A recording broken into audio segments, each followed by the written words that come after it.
सरदार माँ और बहनों, गयूर नौजवान साथियों, शहनशीन बतशरीफ फरमा धूलिया के आमदार वो उम्मीदवार MIM पार्टी जनाब फारूक शाह साहब, हैदराबाद से तशरीफ लाए आमदार जनाब माजिद हुसैन साहब,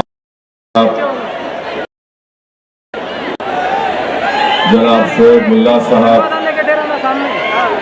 और मंच पर बैठे हुए तमाम मेरे मंजलिसी साथी और अभी समाजवादी पार्टी के जो जिला सदर मंजलिस इत्तेहादुल मुस्लिमीन में शामिल हुए हैं, इंडियन यूनियन मुस्लिम लीग ने भी मंजलिस में उनकी तारीफ और शामिल हुए हैं। मेरे अजीज दोस्तों और बुजुर्गों, मैं आपको ये बताने के लिए आया हूँ कि 20 नवंबर के दिन आप तमाम को मुत्तहदा तौर पर अपने के वोट का इस्तेमाल मोहतरम जनाब फारूक शाह साहब के हक में करना है। और आप जानते हैं कि फारूक शाह साहब का इंतखाबी निशान पतंग है और पतंग के निशान पर आपको बटन दबाकर अपने इत्तेहाद को कामयाब और कामरान करना है। मैं धूलिया के ऊपर आने से पहले हमारे मीरठ से जो मजलिस के उम्मीदवार है डॉक्टर महेश कामले साहब के बारे में कुछ कहना चाहूँगा, क्योंकि लाइव टेलीकास्ट के जरिए मीरठ में वहाँ पर स्क्रीन लगाकर कई लोग बैठकर आज की इस इलेक्शन मीटिंग को सुन रहे हैं। तो मुझसे ये कहा गया कि मैं हमारे भाई डॉक्टर महेश कामले साहब के बारे में भी, जो हमारे ज़िले के सदर भी हैं सांगली के और MIM पार्टी के उम्मीदवार हैं, डॉक्टर महेश कामले साहब, मैं मीरठ की आवाम से अपील कर रहा हूँ, मैं आ नहीं सका, मैं आपसे माफ़ी चाहता हूँ, मगर आज धूलिया में एक जलसा है, उस जलसे से मैं मीरठ की जनता से अपील कर रहा हूं कि आप हमारे एक एक्टिव डिस्ट्रिक्ट प्रेसिडेंट को कामयाब और कामरान करिए, उनको भी अपना वोट देकर, क्योंकि आप जानते हैं कि जब विशालगढ़ मस्जिद का वाकया हुआ, अवामी जायदादों को नुकसान पहुंचाया गया, तो उस वक्त अगर कोई दौड़ते हुए कोई गया तो उसका नाम डॉक्टर महेश कामले था। और मैं मीरठ की जनता को ये बात याद दिलाना चाहता हूँ, वहाँ पर जो मशहूर दरगाह है हजरत ख्वाजा श्यामला मीर साहिब की, 2021 में मीरठ में 155 करोड़ रुपये उसके लिए मंजूर किए गए थे, मगर जैसे ही अजीत पवार मंत्री बने उन्होंने इस फंड को खत्म कर दिया। और फिर जानते हैं आप कि वहाँ पर जो सुरेश खाड़े साहब है, जो गार्डियन मंत्री है, मिनिस्टर है, छत्रपति शिवाजी महाराज के नाम से एक रोड है जो अब तक नहीं बनाई गई। बातें तो बहुत करते हैं छत्रपति शिवाजी महाराज के बारे में, जब उनके नाम की रोड मीरठ में है उसको सही नहीं किया गया।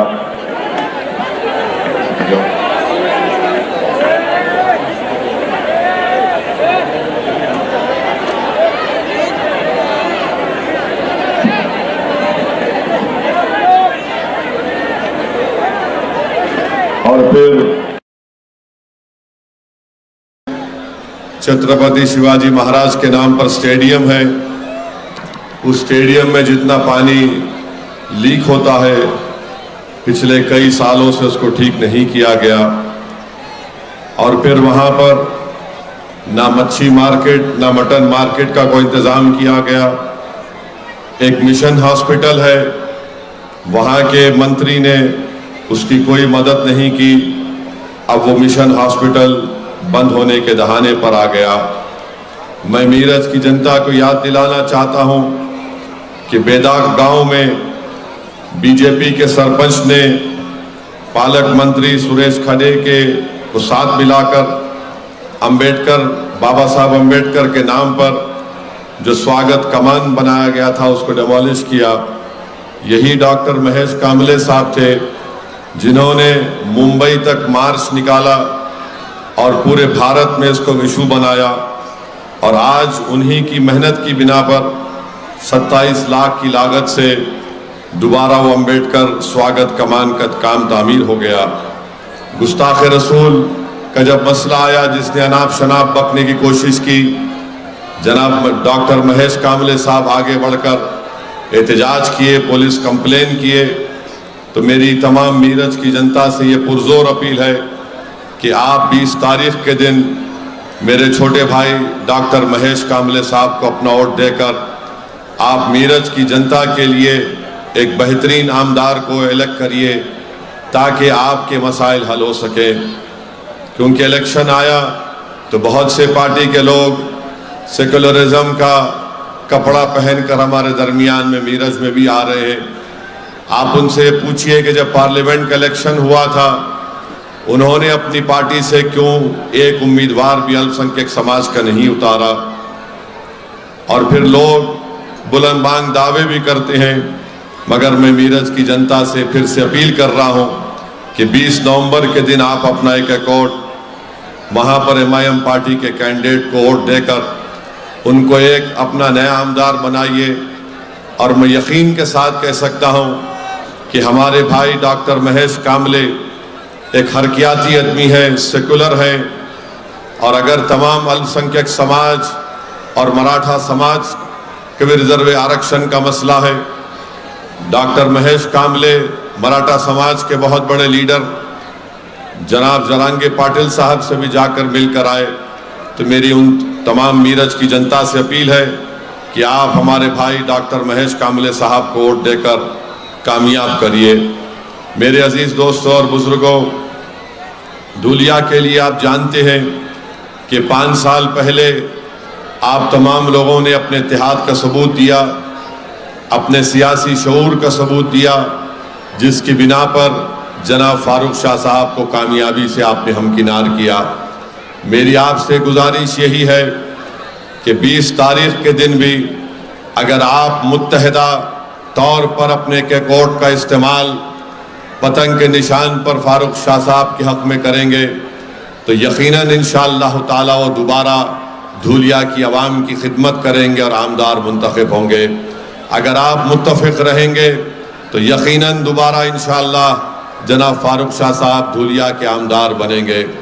आप जानते हैं कि 5 साल में अल्हम्दुलिल्लाह धूलिया में कोई दंगा फसाद नहीं हुआ, और मैं ये बात बड़ी जिम्मेदारी के साथ कह रहा हूँ कि जनाब फारूक शाह साहब ने धूलिया की तारीख में किसी भी आमदार ने इतना विकास का या डेवलपमेंट का काम नहीं कराया जो जनाब फारूक शाह साहब ने अपने 5 साल में करवाया।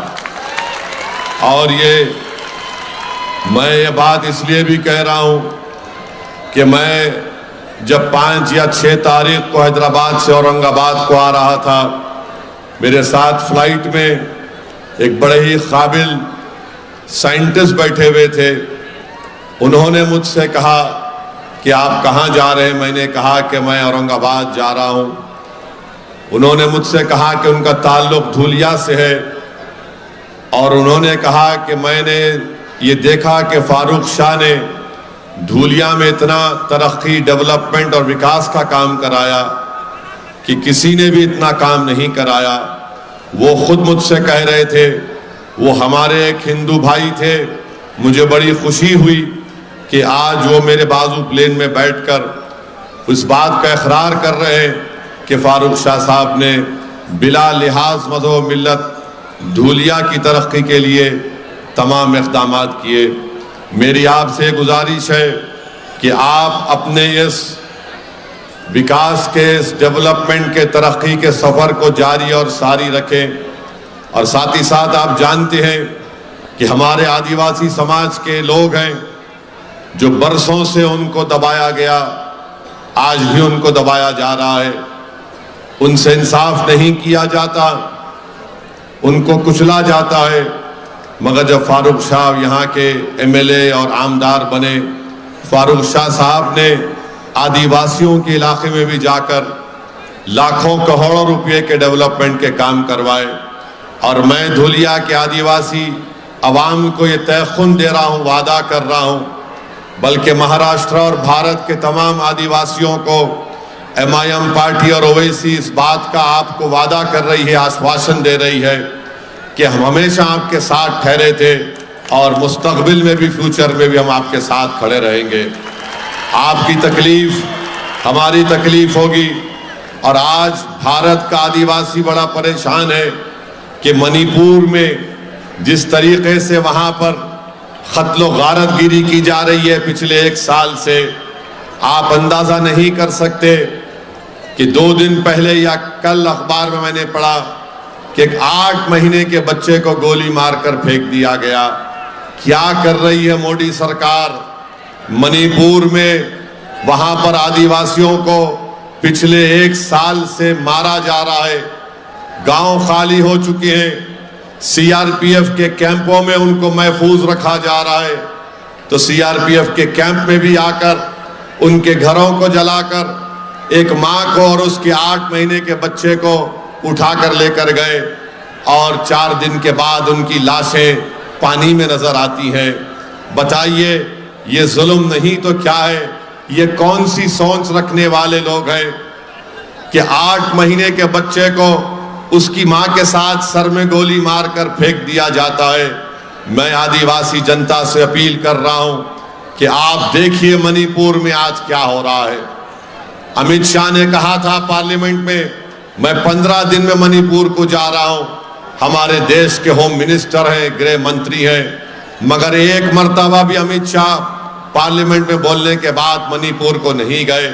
जिस जगह पर जिरबाम जो जगह है जहां पर आज यहां पर कत्लो गारतगिरी की जा रही है, अमित शाह वहां पर नहीं जाते। क्यों नहीं जाते अमित शाह?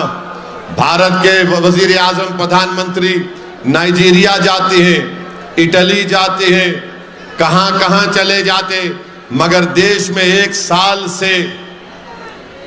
साल से आदिवासियों पर जुल्म हो रहा है। मणिपुर में हमारे प्रधानमंत्री दुनिया के कोने कोने में बैठकर, प्लेन में बैठकर उड़ जाते हैं, वहां पर जाकर वहां पर रहने वाले इंडियन से मिलते हैं, भारत के लोगों से मिलते हैं और बड़ी बड़ी उनसे मुस्कुराकर फोटोआं लेते हैं, भाषण देते हैं। प्रधानमंत्री दिल्ली से मणिपुर आप 1 घंटे में, 1.25 घंटे में पहुंच जाएंगे।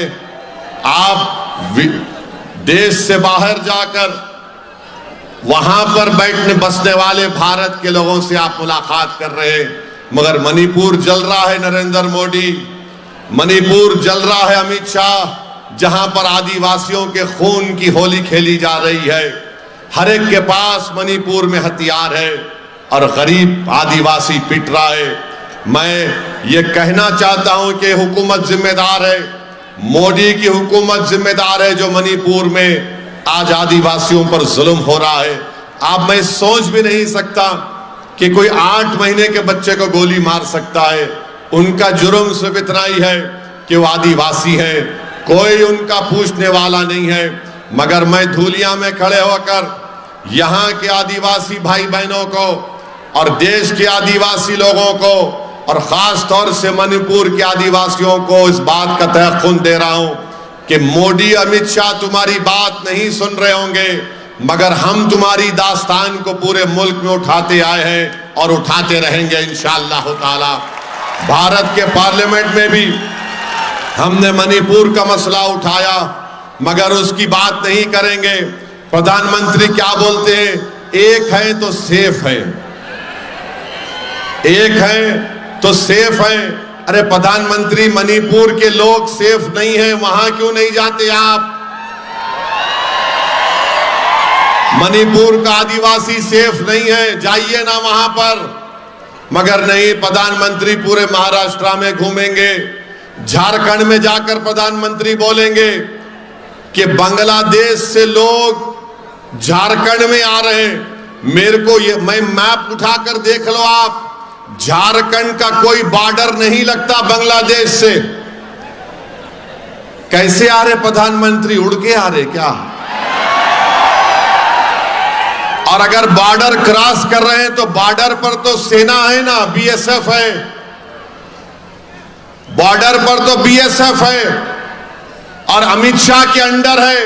तो ये अमित शाह की नाकामी है अगर बांग्लादेश से घुस के कोई झारखंड में आ रहा है तो। प्रधानमंत्री को चाहिए था कि अमित शाह को बिठाकर पूछते कि बोलो कैसे आ रहे हैं।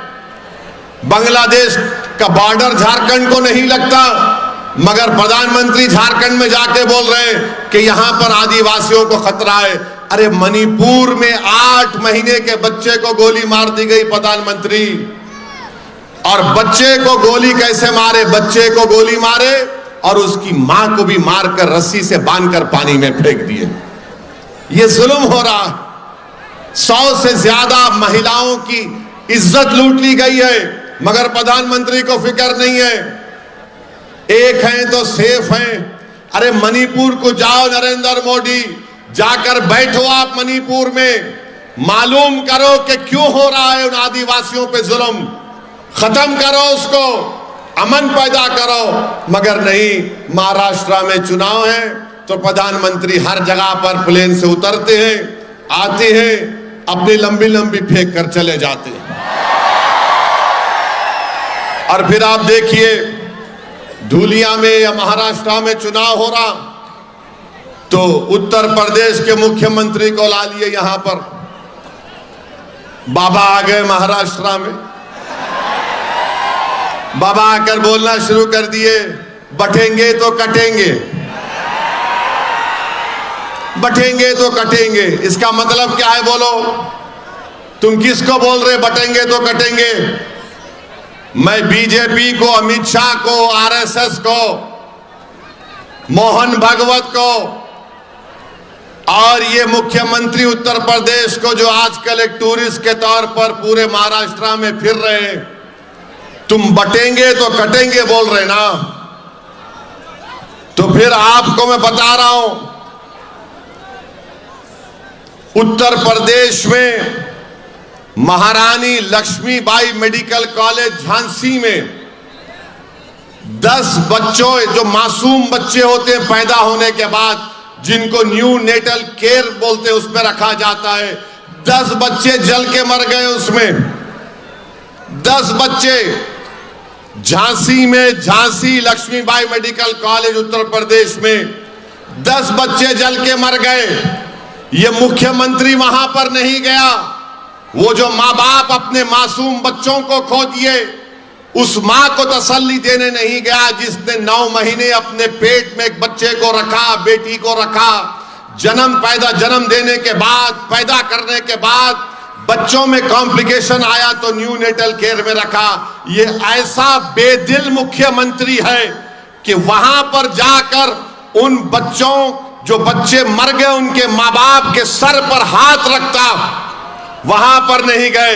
यहां महाराष्ट्र में चुनाव है, आ गए और क्या बोल रहे? बटेंगे तो कटेंगे। अच्छा, आपको मालूम, ये जब अस्पताल में आग लगी, आप एक नाम लिख के रख लो, उसका नाम क्या है? याकूब मंसूरी। याकूब मंसूरी का नाम लिख लो।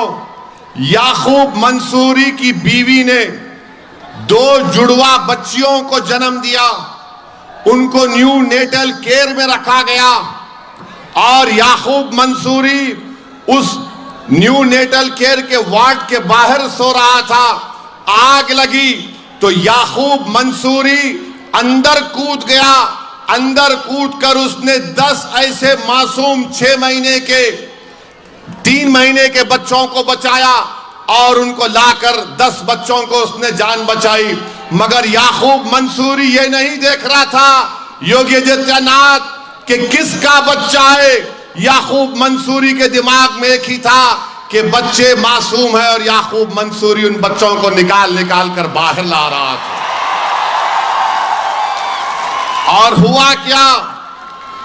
और हुआ क्या? याकूब मंसूरी अपने 2 बेटियों को बचा नहीं सका, उसकी दोनों बेटियां आग में जल गई। याकूब मंसूरी की दोनों बेटियां आग में जल गई। अब बोलो योगी आदित्यनाथ, बटेंगे कटेंगे तुम बोल सकते याकूब मंसूरी के सामने जाकर?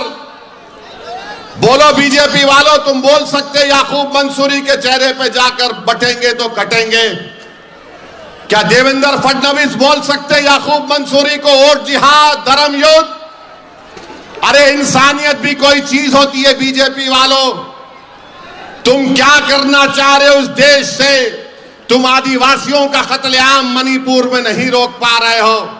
ये तुम जिस मुख्यमंत्री को लाकर महाराष्ट्र में फिरा रहे हो उसको, वो बटेंगे कटेंगे की बात कर रहा है। भाई रुक जाओ ना थोड़ी देर के लिए, रुक जाओ ना थोड़ी देर के लिए। क्या है वो? रुक जाइए थोड़ी देर के लिए। रुक जाइए, क्यों? कुर्सियां छोड़िए, बैठिए।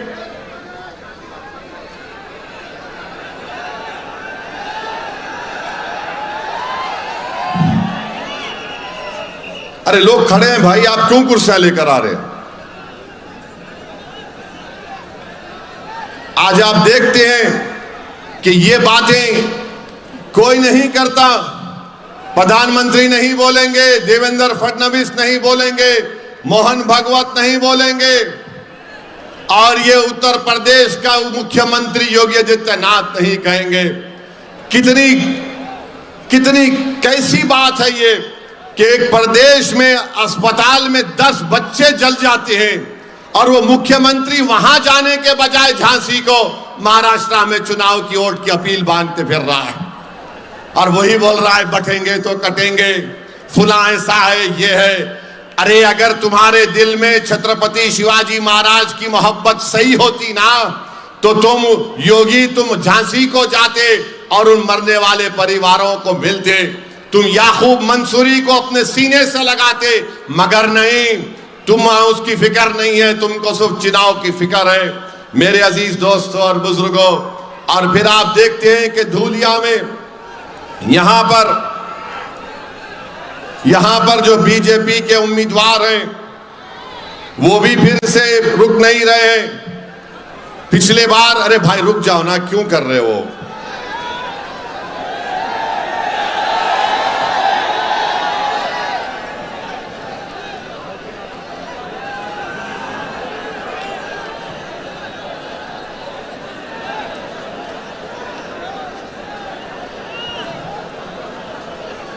जितने लोग बैठ सकते बैठ जाओ भाई, थोड़ा बैठ जाओ ताकि उनको देखने में आसानी होनी। बैठ जाइए आप।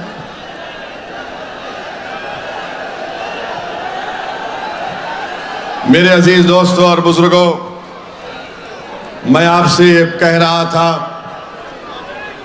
कि इस विधानसभा में जो बीजेपी के उम्मीदवार हैं वो अभी भी अनाप शनाप बकवास बक रहे हैं। मुझे बताया गया कि कह रहे हैं कि वक्फ बोर्ड को हम खत्म कर देंगे, कब्रिस्तान का ये बड़ा जुमला उनका चल रहा है कि कब्रिस्तान की दीवार को, भाई अगर वहां से आवाज आएगी तो मैं बैठ जाऊंगा। मैं आखिरी मर्तबा बोल रहा हूं, वहां से आवाज नहीं आनी चाहिए। आपकी वजह से लोगों को, इतने हजारों की तादाद में लोग यहां पर आए, आप लोग वहां पर क्या कर रहे हैं?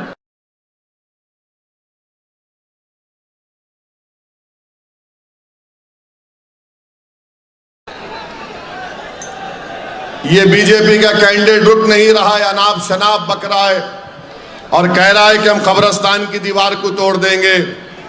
अग्रवाल साहब,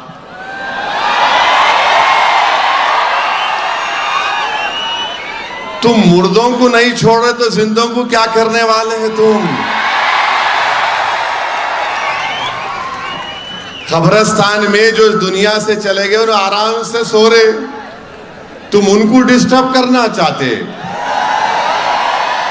अगर कोई निकल के तुमको पकड़ लिया तो क्या साहब, फिर उसको छुड़ाने का काम इनके पास ही है। मंत्र वो मत करो अग्रवाल साहब, कोई निकल गया पकड़ लिया, बहुत मुश्किल हो जाएंगी तुम्हारे को। देखो फिर तुम हमसे मुकाबला करो, हम जिंदे हैं ना यहां पर। कब्रिस्तान को तोड़ दूंगा, अंदाजा लगाइए कि ये मरने वालों को भी नहीं छोड़ने वाला है। ये नु बोले, स्टेटमेंट है उनका। फिर बोल रहे मस्जिद के सामने डीजे बजाता हूं। क्यों, आप डिस्को डांसर है?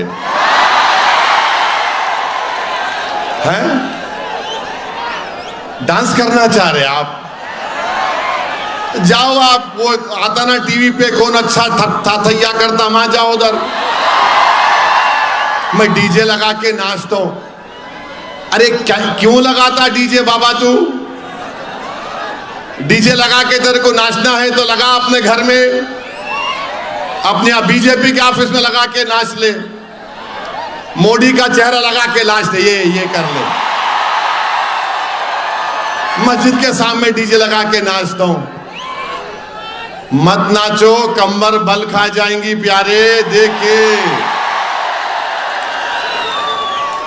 अरे नाचने की जगह अगर इंशाल्लाह मैं आप लोग फारूक शाह को कामयाब करेंगे ना 20 तारीख को, 20 तारीख को पतंग पे बटन दबेगा ना। फारूक साहब, मेरी आपसे अपील है, आप जो है धूलिया के बाहर एक जगह पर बैठो, आप आप धूलिया के बाहर एक जगह निकालो, यहां पे अग्रवाल डांस करेंगे हारने के बाद। हमारी म्यूजिक रहेंगी, हमारी म्यूजिक पे ही तू नाचेगा इंशाअल्लाह। और 20 तारीख के दिन जो डीजे बजाएंगे ना,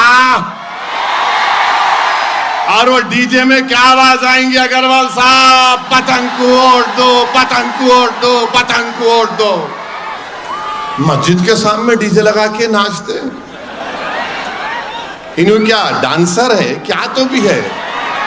मोदी जी आपको नाचने वाले मिल रहे, को अच्छा नहीं मिला शाह साहब के खिलाफ? ये क्या है ये? अरे तुम ये बोलो, धूलिया के लिए जो काम फारूक शाह ने किया वो किसी आमदार ने नहीं किया, तो ये क्या कर रहे हिंदू मुस्लिम? कब्रस्तान को वो कर देता हूं, मस्जिद को ये कर देता हूं, वक्फ बोर्ड को निकाल देता हूं। अरे क्या करना चाह रहा बाबा तू? कब्रस्तान के करीब मत जा, मेरी बात सुन। वहां पे भूत फिरते रात के टाइम पे, हमारे को मालूम। कुल अल्लाहु अहद अल्लाहु समद बोलना पड़ता, आयतल कुर्सी पढ़ के जाते हम लोग। अभी देखो तुम्हारे को कोई पकड़ लिया तो नहीं बोलना, हमारे को नहीं मालूम, निकल गया खबर से कोई। हाँ, धूलिया में मत करो ना, आराम से रहने दो लोगों को। अब क्या है कि तुम देख लो, मगर ये बात करना अजीब व गरीब बात है। और फिर आप ये जो कौन है उन्होंने गोटे कौन सी पार्टी के? हाँ, उद्धव ठाकरे के। उन्होंने जो है अपनी जिंदगी में, पूरी जिंदगी में आरएसएस की चड्डी पहन के लट फिराए उन्होंने। अब आजकल पैंट पहन रहे आरएसएस वाले, 100 साल होने आ रहे, 90 साल चड्डी पहने, बाद में मालूम आ रहे कब तक बच्चे रहेंगे, बड़े होना है तो पैंट पहनना है।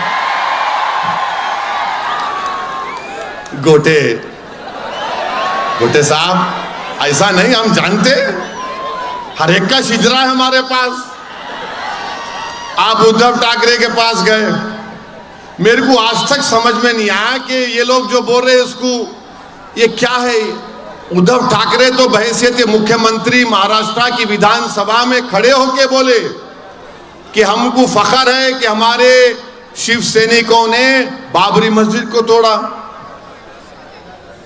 अरे अजीब बात यह है कि सबकी नजर में बुरा मैं हूं, सबकी नजर में इन्हें आतंकवादियों से इसका ताल्लुक, इन्हें देश से मोहब्बत नहीं करता, इन्हें फंडामेंटलिस्ट हैं, इसकी जबान कड़वी है। अरे तुम खड़े रह के बोल रहे विधानसभा में बहैसियत मुख्यमंत्री, और आप गाली मेरे को दे रहे। आखिर क्या हो गया है कि जो खड़े होकर इकरार कर रहा है अपनी पार्टी के लोगों ने काम किया, आज ऐसे उनके साथ भी हमारे बाज कमजोर किस्म के मीर जाफर और मीर सादिक भी है। अरे तुम क्या कर रहे बाबा? तुम अपना जमीर बेच के धूलिया में रात में आराम की नींद सो सकते? तुम अपना जमीर बेच के, तुम अपना सब कुछ बेच के तुम आराम की नींद सो सकते धूलिया में? देखो ये तूफान, ये सरों का समंदर क्या पैगाम दे रहा है,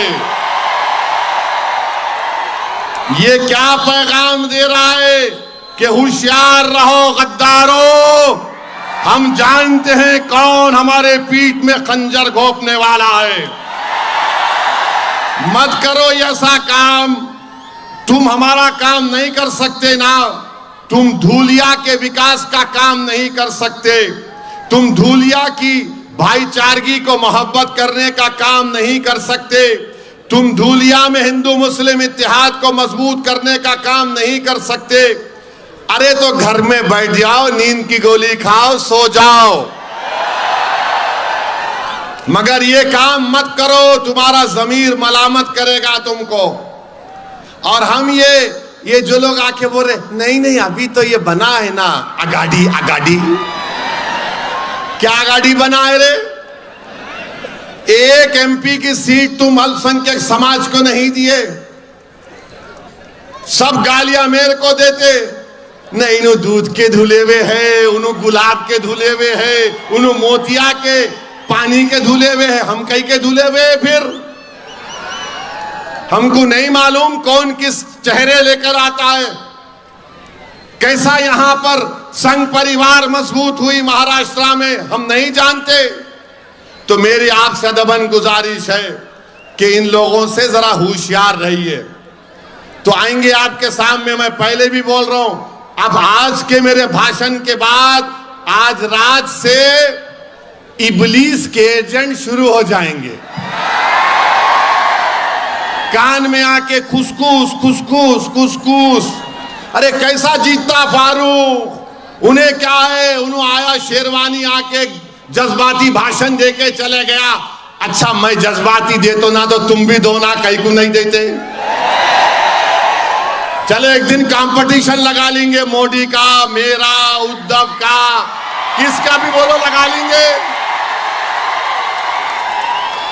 अरे उन्हें बहुत बोलता, अरे बोलना पड़ता, जिंदा रहना है तो बोलना पड़ता, खामोश मुर्दा लोग होते, हम जिंदा लोग हैं, जिंदगी का सबूत दे रहे हैं।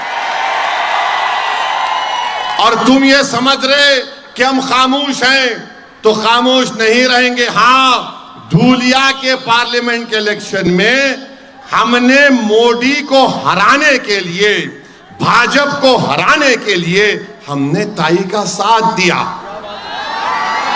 हमने ताई का साथ दिए ना, और ये बोल के दिए फर्स्ट इनिंग तुम्हारी, सेकंड इनिंग फारूक की इंशाअल्लाह। हम ये नहीं बोले कि अभी भी तुमको देंगे, हम बोले अब ले लो। और ये फारूक शाह थे जो हैदराबाद को, सुनो क्या हुआ, आवाज नहीं आ रही? आ रही ना? ये आवाज चालू करो जी, जरा आवाज चालू करो, अपन चालू है, फुटने वाले नहीं है। यही फारूक शाह साहब थे जो हैदराबाद को 2 मरतबा है मेरे पास, आ रहा ये शोएब मुल्ला पलटा उधर, पूरा पलटाओ, आ रही आवाज, नारे तकबीर, पूरी आवाज आ रही ना मियां? ये यार ये धूलिया के नौजवान बहुत चालू है माशाअल्लाह, तुम लोग आज गुगली डाल रहे मेरे पे। तो फारूक शाह साहब 2 मरतबा हैदराबाद को आए, एक मरतबा के बोले साहब धूलिया पार्लियामेंट के बारे में आपको सुनना पड़ेगा मेरी बात। मैं बोला क्या है, इतनी दूर से आया बगैर बोले क्या है, बोलो। बोले इसमें आप छोड़ दो, खामोश हो जाओ, अरे मेरा इम्तियाज जलील भी लड़ रहे ना, क्या करूं मैं? बोले नहीं साहब, धूलिया के लिए कुछ नहीं करना। मेरा शाह साहब आप आगे बढ़ जाओ। बोले साहब नहीं, हमको अब की बार बीजेपी को रोकना है। मैं बोला मैं सोच के बोलता हूं। फिर 3 दिन के बाद फिर फारूक शाह आ गए। अरे मेरा क्या तो भी है फारूक शाह साहब, आप हैदराबाद जा ही नहीं रहे क्या? बोले नहीं साहब, आप जबान देना मेरे को, आप कैंडिडेट नहीं देंगे यहां से। मैंने फारूक साहब से कहा जब आप इसरार कर रहे हैं और आप ये कह रहे हैं कि फिरका परस्त ताकतों को रोकने के लिए भारत में हिंदू मुस्लिम इत्तेहाद और आदिवासी अल्पसंख्यक समाज के इत्तेहाद को मजबूत करने के लिए आप कह रहे हैं कि नहीं देना चाहिए, धूलिया में मोहब्बत की फिजाओं को आम करने के लिए। मैंने कहा जाइए फारूक शाह साहब, हम वादा कर रहे हैं आपसे कैंडिडेट नहीं देंगे। हमने कैंडिडेट नहीं दिया, हम कैंडिडेट नहीं दिए। अगर हम कैंडिडेट दे देते तो ताई कहां जीतती? नहीं जीतते थे ना। अपन खाली डिफेंड करे तो ऐसा 50-60 निकाल लेते। अब फारूक शाह साहब बैटिंग करे तो उन्होंने बहुत दूर चले जाते, तो फारूक शाह साहब को क्रेडिट जाता। उन्होंने बोले नहीं देना, नहीं दिए। अब आप क्या करेंगे, किसको देंगे? आप लोग किसको देंगे? जरा वो दूर तक हाथ उठाओ, मेरे को दिख रहा। वहां भी आता, हाथ उठाओ। अब की बार फारूक शाह, ये 20 तारीख को आपको अपना एक वोट जरा फारूक शाह साहब को पतंग के निशान पर बटन दबा कर दीजिए। ये जो लोग हैं, हाय हाय भी खत्म नहीं कर रहा, आराम से बैठो तो। और फिर हाँ हाय हाय हाय हाय हाय हाय हाय बोल रहा हूं उनके बारे में बोल रहा हूं, साइकिल के बारे में बोल रहा हूं, फिक्र मत करो तुम। हाँ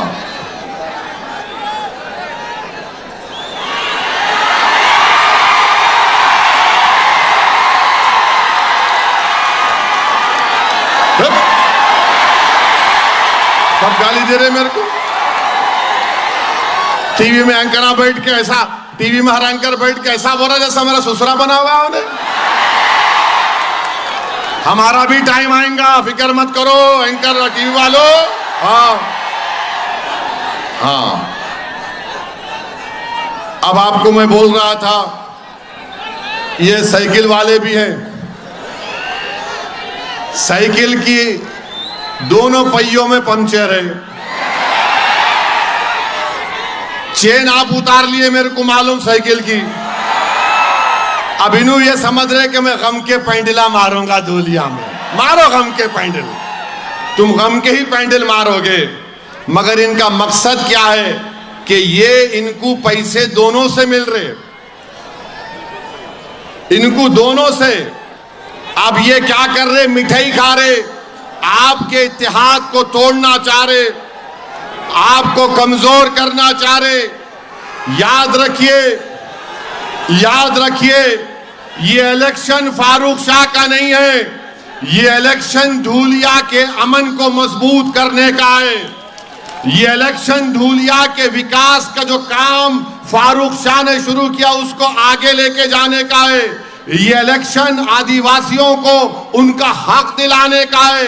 ये इलेक्शन हमारे दलित समाज को और ताकतवर बनाने का है, जिसको बाबा साहेब अम्बेडकर ने उनको एक मुकाम दिया संविधान बनाकर।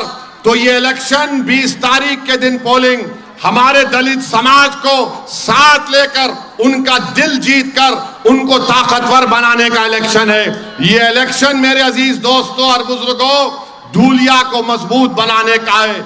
ये इलेक्शन मेरे अजीज दोस्तों और बुजुर्गों उन ताकतों को रोकना है जो मजहबी इबादत गाहों को खत्म करना चाहते हैं, जो वक्फ बिल को कानून बनाना चाहते हैं। तो मेरी आपसे गुजारिश एक ही है कि एक एक वोट का इस्तेमाल करिए। 20 तारीख के दिन सुबह अपने घर से निकलिए, अपने माँ और बहनों को लेके जाइए, पोलिंग बूथ को जाइए, धूलिया के आपके इत्तेहाद को मजबूत रखने के लिए याद रखिए, ये गोटे और अग्रवाल धूलिया के लिए इलेक्शन नहीं लड़ रहे। धूलिया के लिए अगर कोई इलेक्शन लड़ रहा है तो उसका नाम फारूक शाह है। ये गोटे और अग्रवाल धूलिया के इलेक्शन नहीं लड़ रहे, गरीबों को हक दिलाने के लिए नहीं लड़ रहे, आदिवासियों को मजबूत बनाने के लिए, दलितों को गले से लगाने के लिए, मराठाओं के आरक्षण की लड़ाई अगर कोई लड़ रहा है तो उसका नाम फारूक शाह है। तो मैं आप तमाम से अपील कर रहा हूं कि 20 तारीख के दिन अपने वोट को जाया मत करिए। अरे ये कौन है ये लोग जो हमेशा जब हम कामयाबी की सिमत आगे बढ़ते हैं, जब हमको हमारी मंजिल मकसूद नजर आती है, तो ये लोग पीछे से वार करने वाले बुज़दिल लोग हैं। अरे समाजवादी ये कौन सा इनका, अच्छा समाजवादी भी आगाड़ी में है नहीं है ना, आगाड़ी में है समाजवादी। तो गोटे भी लड़ रहे फारूक के खिलाफ, ये साइकिल वाला भी लड़ रहा, और उधर अग्रवाल साहब है। माने ये तीनों एक होकर एक फारूक से लड़ने को आ रहे,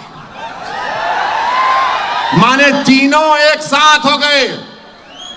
तू ये कर, तू वो कर, मैं ये कर। बहरहाल तीनों का काम क्या है? कैंची किंग किंग किंग किंग कठिन करना खाली। तो कैंची को चलने मत दो धूलिया की आवाम। मोहब्बत को आम करो, नफरत को खत्म करो। देश के प्रधानमंत्री यहां पर आए थे, आकर यहां पर धूलिया के तमाम डिस्ट्रिक्ट के अपने लोगों को बुलाया और बड़ी बड़ी बातें की। अब आपको हम बता रहे हैं, प्रधानमंत्री तो भाषण बहुत करते हैं, मगर मैं आपको बता रहा हूं, धूलिया की आवाम मेरी इस बात से मुत्तफिक होगी। और वो क्या है सुनो आप, अब वो क्या है जरा सुनो आप। कहां है वो? है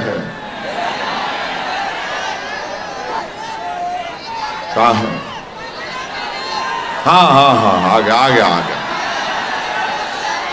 अब प्रधानमंत्री नरेंद्र मोदी बोल रहे एक है तो सेफ है, फडणवीस बोल रहे वोट जिहाद, धर्म युद्ध।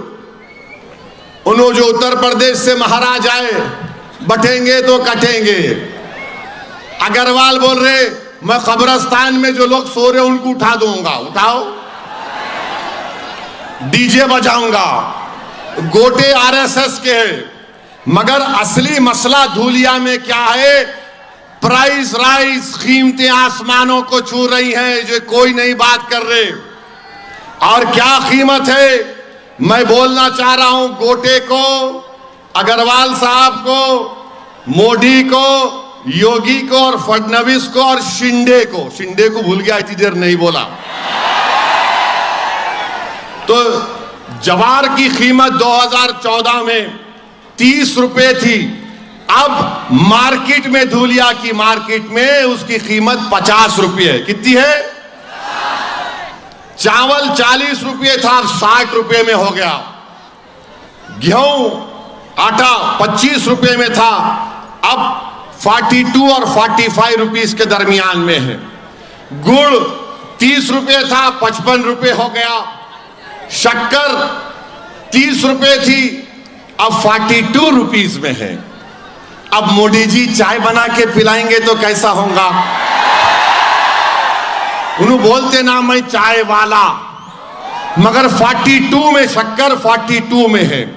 मसूर की दाल 50 रुपये थी 10 साल पहले, अब हो गई 90 रुपये में। तुअर की दाल 70 रुपये थी 10 साल पहले, अब 160 रुपये। लाल मिर्ची 100 रुपये में थी, धूलिया में 400 रुपये हो गई। हल्दी 100 रुपये में थी 10 साल पहले, अब 500 रुपये में हो गई। भिंडी 15 रुपये से 80 रुपये, बैगन 5 रुपये से 90 रुपये, हरी मिर्ची 20 रुपये से 80 रुपये, प्याज 10 रुपये से 60 रुपये हो चुका है, आलू 10 रुपये से 60 रुपये, पेट्रोल 72 में था, अब 104 रुपये लीटर, डीजल 55 रुपये था, अब 90 रुपये लीटर, गैस का सिलेंडर मोदी जी पूरे देश में गैस छोड़ दिए। गैस का सिलेंडर 400 रुपये में था 2014 में, आज धूलिया में 818 से लेके 1160 में है। मीठा तेल 70 रुपये में था 10 साल पहले, 150 रुपये में हो गया। अब मोदी क्या बोले पार्लियामेंट के इलेक्शन में, भाइयों बहनों ऐसा लगता है कि मैं अपनी मां के पेट से नहीं पैदा हुआ। बोले ना, मैं बायोलॉजिकल नहीं हूं, बोले थे नहीं बोले थे। देखिए उसका नतीजा क्या होता, जो अपनी अम्मा के पेट से पैदा नहीं हुआ वो मां के पेटों को काट रहा है। अब शिंदे क्या बोलते, अमित शाह क्या बोलते, हमने लाडली बहन दिया, लाडली दिया, लाडली दिया। कितना दिया? 1500 रुपये दिया। अब मैथमेटिक्स में अच्छे आप लोग, धूलिया के लोग हिसाब करते ना, पूरों का करेंगे ना। अब देखो, अब मीठा तेल लिख लो 150 रुपये, सिलेंडर 818 रुपये, कितने हो गए? 970 रुपये हो गए। अब आप इसमें ला लीजिए चावल 60 रुपये, शक्कर 42, मसूर की दाल ले लो, हल्दी ले लो 500 रुपये। अरे ये 6 आइटम में ही 1500 टाई टाई हो गए। तो ये जो लाडली बहना की स्कीम है ये शिंदे की नहीं है, गुजरात मॉडल है। 1500 रुपये डालो, 1900 रुपये खींच लो, है ना। ये धूलिया की मार्केट का रेट है, मेरा नहीं है। अग्रवाल साहब आपको तो रेट मालूम होगा ना। अब आप बताइए, 1500 लाडली लाडली दिए, 1500 डाल रहे, 1900 गरीब बहनों से छीन ले रहे। तो हम धूलिया के माँ और बहनों से अपील कर रहे कि आपको अगर जिसको मिला लाडली बहन ले लो आप, और ये समझो कि आपका है। शिंदे अपनी जेब से नहीं दे रहे, अमित शाह अपने घर से नहीं दे रहे, ये आपका पैसा है, आपको मिल रहा है। मगर इतना याद रखो, 1500 के नाम पे 1900 तुम्हारे से छीन ले रहे। किसान सोयाबीन उगाने वाला रो रहा है खून के आंसू, नहीं मिल रहा एमएसपी उसको। इसके ऊपर बात ही नहीं करते बीजेपी वाले, शिंदे बात नहीं करते। अग्रवाल को बोलो अरे कीमतें बढ़ गई, तो लो नहीं कब्रिस्तान। अब गोटे को बोलो अरे कीमतें, उन्हें बोला नहीं लट फिराना है पैंट पहन के आरएसएस की। आप बताओ, ये मामला है पूरे धूलिया में। तो मेरी आपसे अदबन गुजारिश है कि आप अपना एक वोट मीरठ में, धूलिया में और जहां जहां एमआईएम पार्टी के कैंडिडेट्स हैं उनकी लिस्ट मैं आपके सामने रख रहा हूं कि उन उम्मीदवारों को आप अपना वोट दीजिए। औरंगाबाद से इम्तियाज जलील साहब, नासिर सिद्दीकी सेंट्रल से, फारूक शाह साहब धूलिया से, मुफ्ती इस्माइल साहब मालेगांव से, वारिस पठान भिवंडी वेस्ट से, फैयाज साहब बैकुल्ला से, सैफ पठान मुंब्रा से, रईस लश्करिया महाराष्ट्र के सदर वर्सोवा से, फारूक शाब्दी सोलापुर से, महेश कामले मीरठ से, सम्राट सुरवाडे मुर्तजापुर से, सैयद मोइन नांदेड़ साउथ से, बबीता कनाडे कुरला से, मोहम्मद यूसुफ करांजे मनोरा से, अतीक अहमद खान मनकुर शिवाजी नगर से, कीर्ति दीपक डोंगरे हमारी बहन नागपुर नॉर्थ से। ये 16 कैंडिडेट के हक में पतंग के निशान पर आप अपना बटन दबाइए।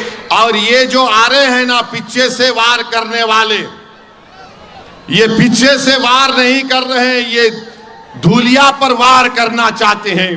तो मेरी आप तमाम से अपील है कि 20 तारीख के दिन धूलिया की जनता बिला लिहाज मजहब मिल्लत को देखे, धूलिया के विकास के लिए आप यहां से फारूक शाह को कामयाब करिए। धूलिया के मजबूती के लिए, धूलिया में अमन को और मजबूत बनाने के लिए और महाराष्ट्र की विधानसभा में अल्पसंख्यक समाज की नुमाइंदगी के लिए भी ये बहुत जरूरी है कि फारूक शाह को आप कामयाब करें। इख्तलाफ हो सकता है, इख्तलाफ हो सकता है, ना मैं फरिश्ता हूं ना फारूक शाह फरिश्ते हैं।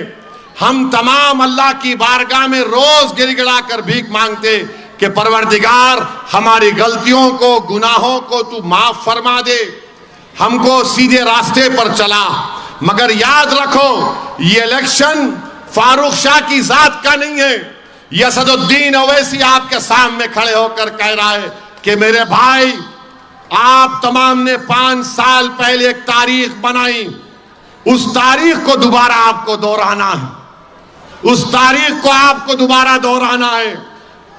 मुंतशिर मत हो, इत्तेहाद को मजबूत रखो और 20 तारीख के दिन आपको मालूम हो जाएगा कि धूलिया का दोस्त कौन है और आपका दुश्मन कौन है, कौन आपका हमदर्द है, कौन आपकी रहबरी कर सकता है और कौन हमको बर्बाद करना चाहता है। जो बर्बाद करने वाले हैं उनको वोट मत दीजिए, जो धूलिया को खत्म करना चाहते हैं, मोहब्बत के ना को खत्म करना चाहते हैं, आप उनको वोट मत दीजिए। मेरी आप तमाम से अपील है कि 20 तारीख के दिन पूरे इत्मीनान के साथ, पूरे अपने अफराद खानदान के साथ निकलकर धूलिया को कामयाब करने के लिए, मोहब्बत को कामयाब करने के लिए, नफरत को खत्म करने के लिए आपको फारूक शाह को वोट देकर कामयाब करिए। मैं तमाम लोगों से अपील कर रहा हूं कि फारूक शाह को कामयाब करिए। आज ये आदमी दिन रात आपके दरमियान में रहा, इसने कोशिशें की, लड़ लड़कर सरकार से पैसा लाकर काम करवाया। ये आपके वोट का मुस्तहिक है, ये धूलिया के लिए जरूरी है। तो 20 तारीख के दिन धूलिया के आसमानों पर क्या नजर आएगा? नहीं सुनाई दे रहा मेरे को, इतना जोर से बोलो कि मोदी भी चमक कर उठ जाए कि धूलिया से आवाज आ रही है। क्या आवाज आ रही है? आवाज क्या आ रही है? किसको वोट पड़ेगा? धूलिया के घर घर से क्या आवाज आएगी? ये नौजवानों के दिल से क्या आवाज आ रही है? मां और बहनों की दुआओं में क्या है? तो फिर आप मेरे साथ नारा लगाइए, पतंग को, पतंग को। इधर से भी आवाज आना पतंग को, पीछे से भी आवाज आना पतंग को, पतंग को, पतंग को। इत्तेहाद को बरकरार रखेंगे ना मेरे भाई? इत्तेहाद को मजबूत रखेंगे? कोई आकर तुम्हारे इत्तेहाद को नहीं तोड़ पाएगा ना? अरे वहां पे अपनी बोलो, हाथ उठाकर लगाओ नारा, इत्तेहाद जिंदगी है। और 20 तारीख को आप और हम क्या करेंगे?